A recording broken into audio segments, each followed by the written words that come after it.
அனைவருக்கும் வணக்கம்.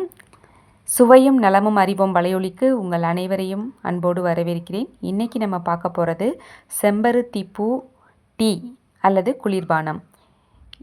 இப்போ நம்ம வரிசையாக மாசமாக இருக்கவங்க, அதாவது கர்ப்பிணி தாய்மார்களுக்கு அல்லது மற்றவர்களுக்கு இரத்த சோகை சரி பண்ணுவதற்கான உணவு முறைகளை நம்ம பார்த்துட்டு வரோம். அந்த வகையில் நம்ம செம்பருத்தி பூ டீ குளிர்பானம் முதல்ல பார்க்குறோம். அதுக்கு இந்த செம்பருத்தி பூவை பறிச்சுட்டு வந்து அதோட இதழ்களை மட்டும் தனியாக பிரித்து எடுத்து கழுவிட்டு ஒரு டீ போடுவோம்ல, அந்த மாதிரி ஒரு தண்ணி ஊற்றி கொதிக்க வைக்கணும்.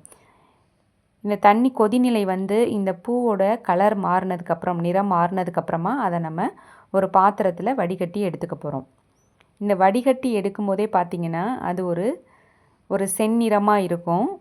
இதில் வந்து நம்ம எலுமிச்சம்பழ சாறு சேர்க்க போகிறோம். எதுக்காக இந்த எலுமிச்சம்பழ சாறு சேர்க்குறோம் அப்படின்னா, இந்த எலுமிச்சம்பழ சாறு வந்து வைட்டமின் சி சத்து, அதாவது இரும்பு சத்தை உணவிலிருந்து உடல் எடுத்துக்கொள்வதற்கு மிக மிக அவசியமான ஒரு சத்து இந்த வைட்டமின் சி சத்து.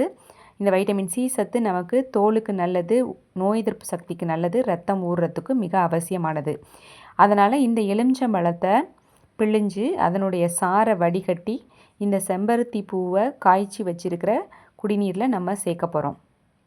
அப்படி சேர்க்கும் பொழுது இன்னொரு விஷயம் என்னென்னா, இது நல்ல ஒரு கண்ணுக்கு குளிர்ச்சியான ஒரு அடர் சிவப்பு நிறத்துக்கு இந்த குளிர்பானம் அல்லது தேநீர் வந்து மாறிடும். இது குழந்தைங்களுக்கு மட்டும் இல்லை, நமக்கு கூட ரொம்பவே ஒரு கவர்ச்சியான ஒரு பானமாக இருக்கும். நம்ம இந்த மாதிரி ஒரு ரொம்ப கலர்ஃபுல்லான ஒரு பானத்தை நம்ம குழந்தைங்கள்ட்ட கொடுத்தோம்னா அவங்க வந்து கண்டிப்பாக வேண்டான்னு சொல்லவே மாட்டாங்க, நிச்சயமாக முயற்சிப்பாங்க. ஏன்னா இன்றைய குழந்தைகள் வந்து ஒரு உணவுப் பொருளை நாவின் வழியாக சுவைக்கிறத விட கண் வழியாக தான் அதிகமாக சுவைக்கிறாங்க. நமக்கு டிவியில் வர விளம்பரங்களை பார்த்து அந்த மாதிரி உணவு வேணும், இந்த மாதிரி கலரில் இருக்கக்கூடிய உணவு வேணும்னு சொல்லி நச்சரிக்கிறாங்க. அவங்களுக்கு எந்தவித வேதிப்பொருட்களும் இல்லாமல் இந்த மாதிரி ஒரு இயற்கையான பொருளை வச்சு ஒரு சத்தான ஒரு குளிர்பானத்தை செஞ்சு கொடுங்க. இந்த டீ பல வகையான பயன்களை உடையது. உயர் இரத்த அழுத்தம், அதிகப்படியான கொலஸ்ட்ரால், அதிக உடல் எடை, அனைத்து வகையான கர்ப்பப்பை பிரச்சனைகளுக்கு இந்த டீயை நீங்கள் தொடர்ந்து குடிச்சிட்டு வந்தீங்கன்னா கண்டிப்பாக ஒரு நல்ல தீர்வு கிடைக்கும். இதை நான் மருந்தாக சொல்லலை, உணவாக நீங்கள் எடுத்துக்கோங்க. அது கண்டிப்பாக ஒரு மருந்தாக செயல்பட்டு உங்களுக்கு ஒரு ஆரோக்கியத்தை கொடுக்கும். அது மட்டும் இல்லாமல் இது மருந்தாக இல்லாமல் ஒரு நல்ல சுவையான ஒரு பானமாகவும் புத்துணர்ச்சி கொடுக்கக்கூடிய ஒரு பானமாகவும் இருக்கும். இது உங்களுடைய தோல் மினுமினுப்புக்கும் நல்ல பயனுள்ளதாக இருக்கும்.